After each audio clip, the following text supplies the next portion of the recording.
Good morning and welcome back to the fly tying bench. Well, at least it's morning for me. Not sure what time you're catching this video. Today I want to show you how to tie a pattern that I always have in my box, whether I'm fishing tailwaters, high country lakes, streams, rivers, no matter where I'm at. The Red Annelid is a huge success for me. It's a great trigger pattern. The bright color looks like a worm annelid, hybrid type thing, and fish love it. Very simple. Today we're going to be tying on a hopper style hook number 12. This is kind of big for this pattern, but I want you to be able to see the details in this pattern, so I'm going a little bit big for the sake of the tie today on the bench. I'm also going to be using some red ultra thread in a size 70. You can use whatever size you want. And finally, I'm going to be using some stretch tubing for the body. And this stretch tubing is really cool because it creates some segmentation in your pattern, which you'll see later on. Finally, to finish the fly, you're going to need some UV knot sense. I mean, you don't absolutely need it, but I love it for this pattern. And of course, you need your ultraviolet flashlight to use the UV knot sense. So first thing we're going to do is get our thread on, of course. And I'm going to go all the way to the bend of my hook where I think my pattern's going to end, or about. Of course, you want to trim your tag end of your thread there. And then I'm going to come all the way back up to the top. Okay.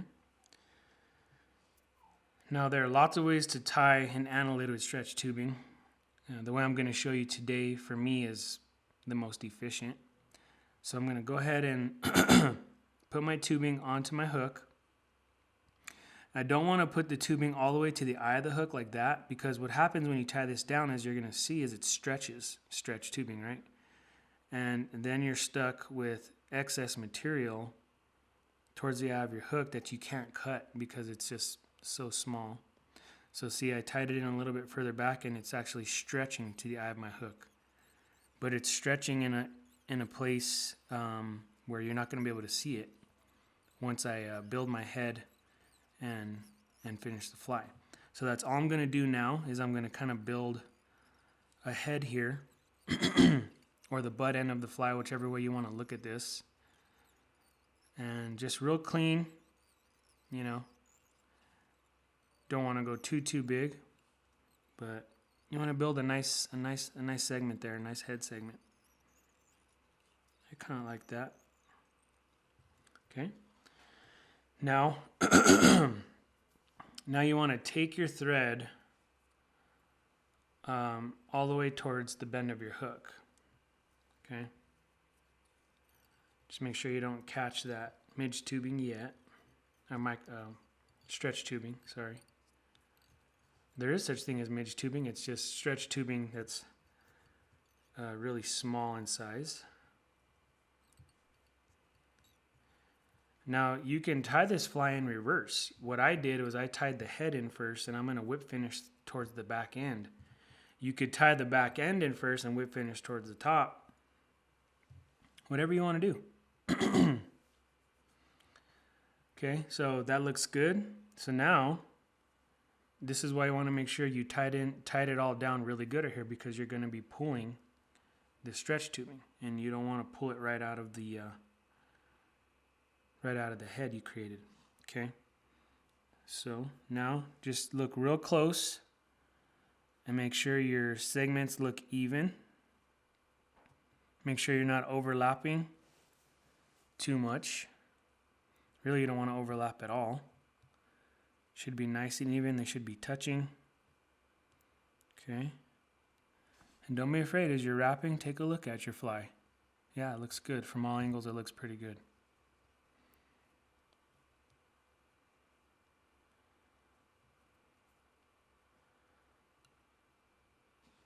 Take another look.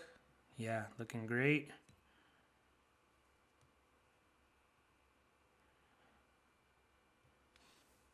Okay, now I'm going to tie it off. Tie it down real good, because remember it's going to stretch and you're going to pull it to cut it, and you don't want to not have enough material to do that. Okay.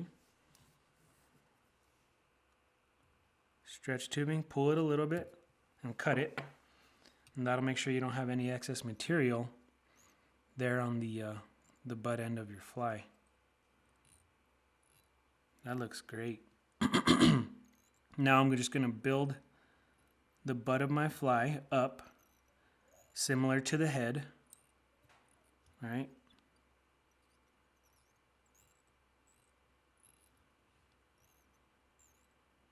I'm going to take a look all the way around. Yeah, that looks good. I like clean looking annelids. Well, I like clean looking flies, period, I guess, right? But I really like this fly to look clean. Okay, because I chose to tie in my head first and finish towards the butt, I have to whip finish around this area. So a lot of you are probably looking at me like, well, that was a stupid move. You should have just tied in the butt and finished towards the head. You know, you can do it however you want. See which ways are faster for you and do that. But either way, the fly is going to look the same. And I'm just going to whip finish here in the back end. It's no big deal for me. No issues. We're all going to tie these flies a little differently. That's okay. Individuals, right? Our flies are as individual as we are. No two flies are going to be the same. That looks really good. I like that. Notice the nice even segments. No overlap of the material onto itself. The head and butt end of the fly are very similar. Just a clean looking fly. Just a really clean looking fly, and that's what you want, right? You want a nice looking fly. Now, the reason why I'm going to use some UV knot scents is because when the fish tear this fly up, and you're going to catch a lot of fish on this fly, their teeth will come into the stretch tubing and just destroy it, and eventually it unravels on you, right?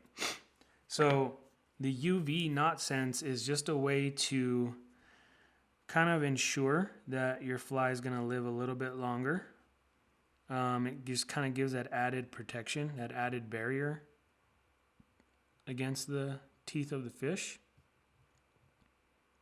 And it just looks cool too.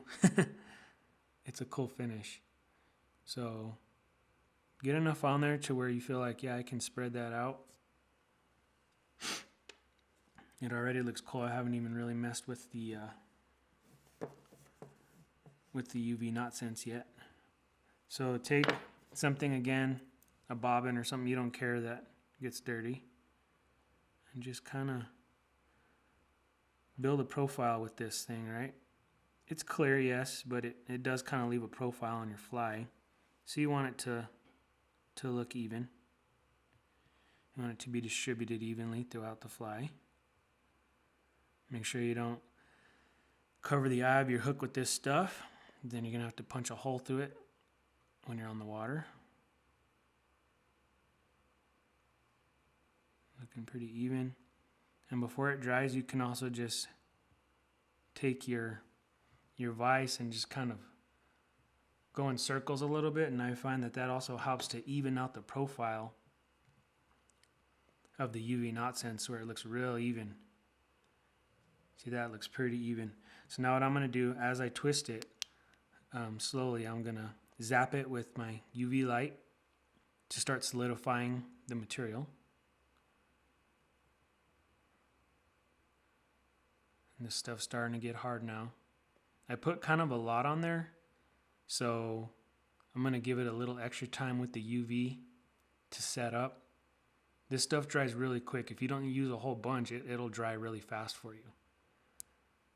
I used a little bit more, which actually I'm liking. It looks really good. This pattern looks really good today. So I'm going to zap it a little bit longer just to make sure it's all set up. Okay, there it is, the Red Annelid. Fantastic pattern, no matter where you're fishing.